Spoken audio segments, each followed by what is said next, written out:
Мгм.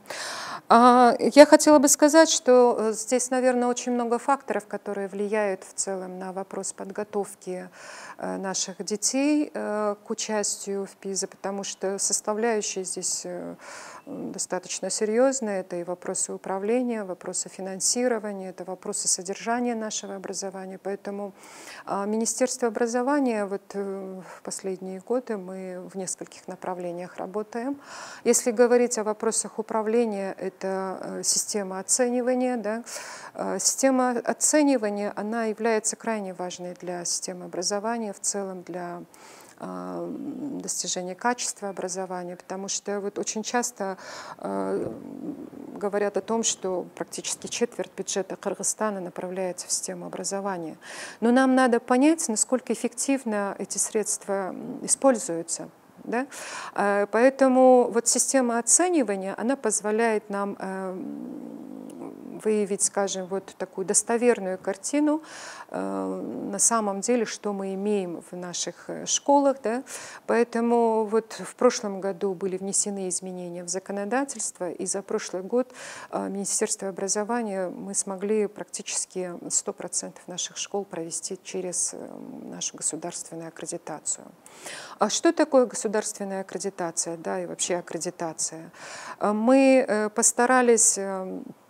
Я хотела бы отметить здесь опыт Санкт-Петербургского центра оценивания качества образования, чей опыт мы постарались перенять. 2 раза наши эксперты были там в Санкт-Петербурге. У нас заключено соответствующее соглашение, в рамках которого мы совместно работаем.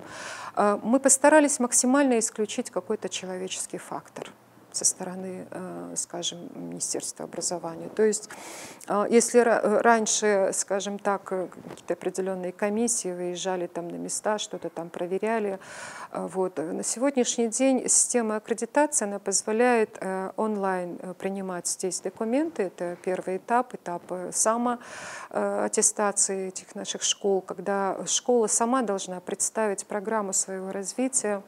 Это базы данных всех наших школ. И на втором этапе мы смотрим полностью по критериям качественным, которые направлены именно на качество образования, на качество управления в данной школе. Да? То есть это очень интересные критерии, это и показатели ОРТ, показатели, скажем, участия той или иной школы в каких-то олимпиадах, скажем так, состояние по воспитательной работе, это количество, скажем, тех же правонарушений, суицидов, то есть очень много таких интересных критериев, по которым оценивается деятельность той или иной школы. И при этом никакие комиссии не выезжают в школы. Мы получаем это все здесь уже. Мы создали специальный национальный центр оценки качества образования и информационных технологий при Министерстве образования. Все эти данные собираются на единую здесь платформу. И только на 3-м этапе наши волонтеры выезжают уже на места, проводят срезы знаний по тем или иным предметам. И результаты этих срезов знаний, они показывают, насколько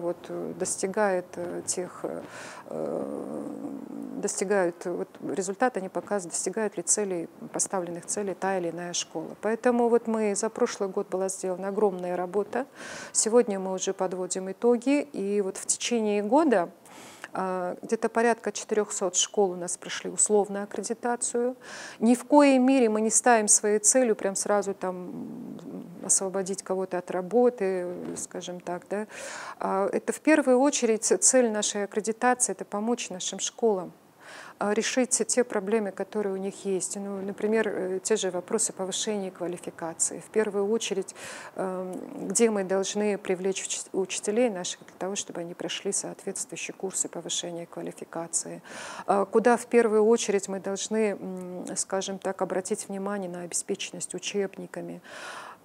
И, в принципе, результаты аккредитации, что очень порадовало, они коррелируют с результатами ОРТ, с результатами других каких-то исследований. Есть у нас результаты последнего НОУДУ, это национальное страновое исследование, есть достаточно хорошая динамика по определенным предметам вот в разрезе определенных классов, поэтому динамика определенно есть. Но нам предстоит все равно очень огромная работа. Если мы вот заявили, что в 2024 году мы пойдем на ПИЗу, это будут дети, которые сегодня учатся в начальной школе.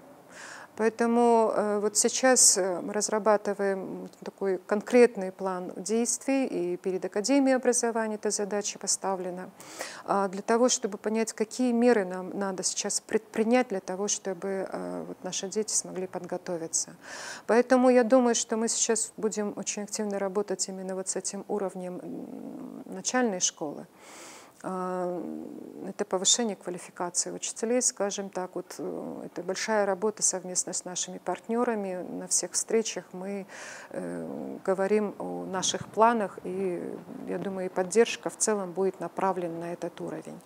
Я в целом хотела сказать, что на сегодняшний день все-таки приоритетными у нас вот в августе был августовский большой педсовет, на котором мы обсуждаем свои планы на предстоящий год, на ближайшее время, скажем так. И мы уже говорим о приоритетности именно дошкольного образования и начальной школы. Дошкольное образование, в принципе, по Конституции это не обязательство государства.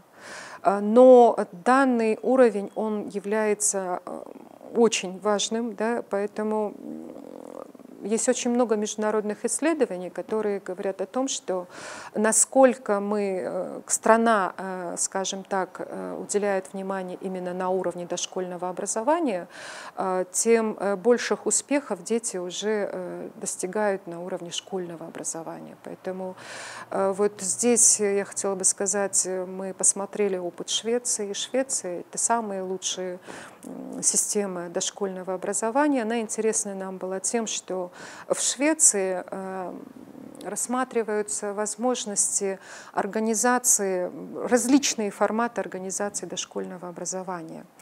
Поэтому вот в прошлом году я хотела бы сказать о нашем проекте по созданию вот 120 детских садов кратковременного пребывания. И вот когда есть, скажем, вот такие вот какие-то сложности с бюджетом, то это очень такой приемлемый вариант организации дошкольного образования, когда дети приходят на 3 часа для того, чтобы позаниматься, пройти какие-то вот такие курсы подготовки.